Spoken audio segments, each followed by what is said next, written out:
Imagine a place you call home, a place where every face is familiar, every corner holds a memory.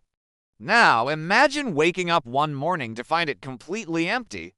Every neighbor, every friend, every single person gone. Vanished overnight. This isn't the plot of a horror movie. This is the baffling true story of a village that was evacuated in the dead of night, and to this day, no one has ever explained why.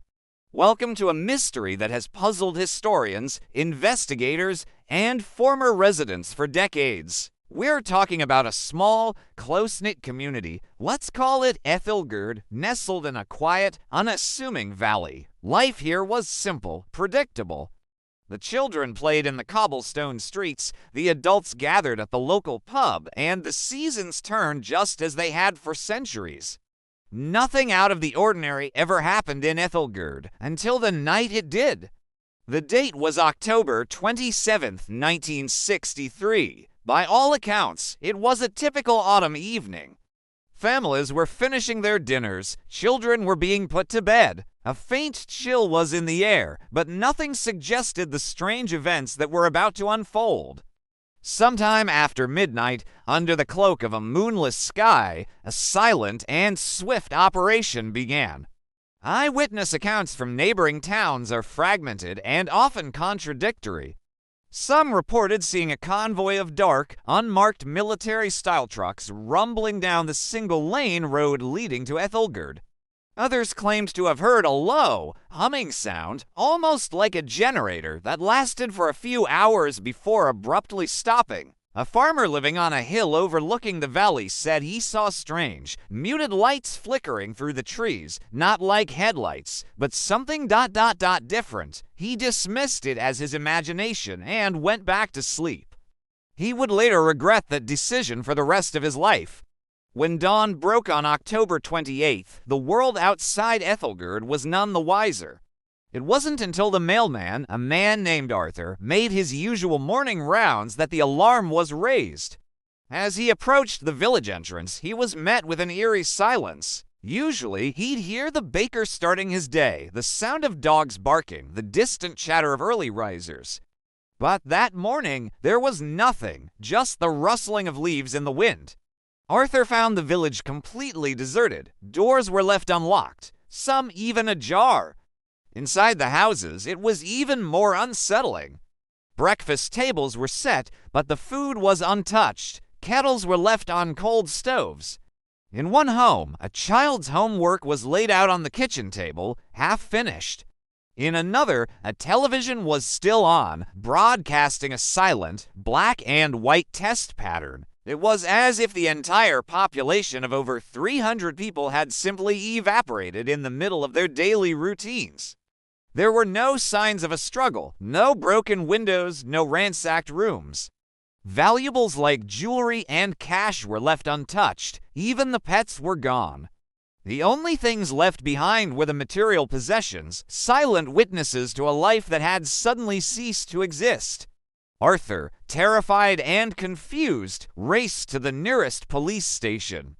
The authorities arrived, and what followed was a whirlwind of confusion and official secrecy. The area was immediately cordoned off. Men in nondescript uniforms who refused to identify themselves swarmed the village.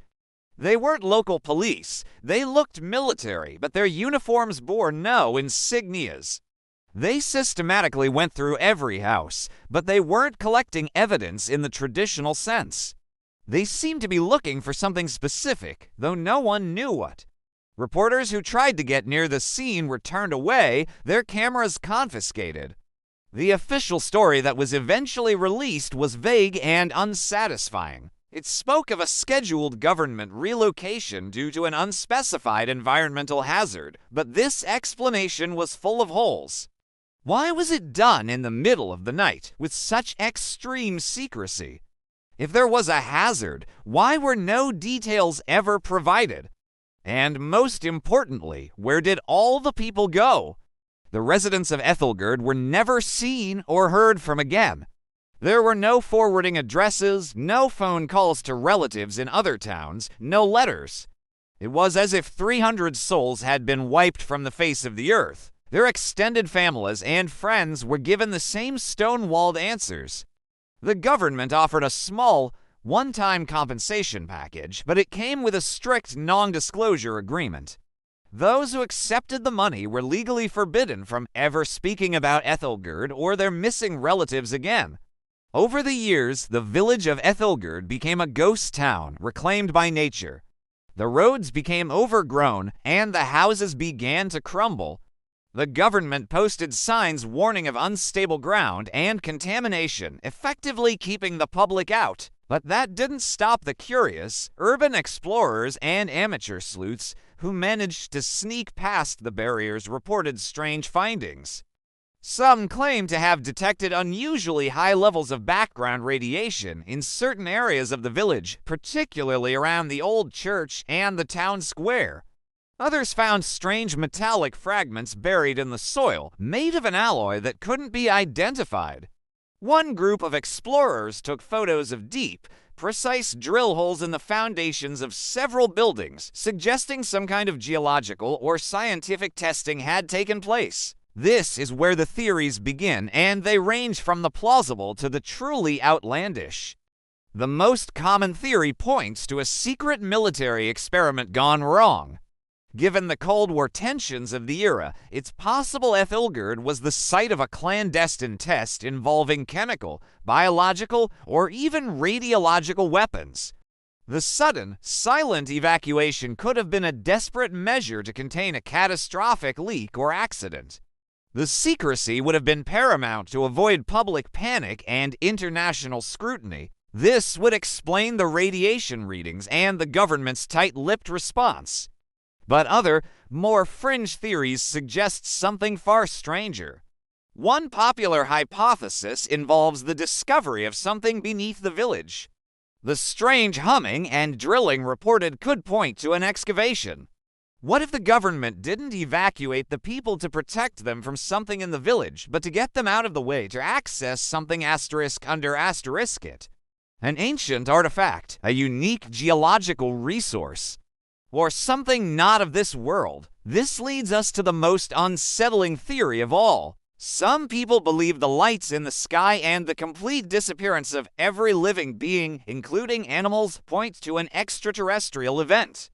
Could Ethelgerd have been the site of a mass abduction? It sounds like science fiction, but proponents of this theory ask a simple question. If it was a simple government relocation, where are the records? Where are the people? In today's digital age, it's nearly impossible for 300 people to vanish without a trace. But in 1963, it was much easier for records to be lost and for people to disappear from the official narrative. What's truly chilling is the lack of a definitive answer. Decades have passed, and the official files on Ethelgerd remain classified, sealed for a period far longer than the standard for national security documents. The few officials from that era who are still alive refuse to comment. The children of the missing residents have grown old, still searching for answers about their parents and grandparents.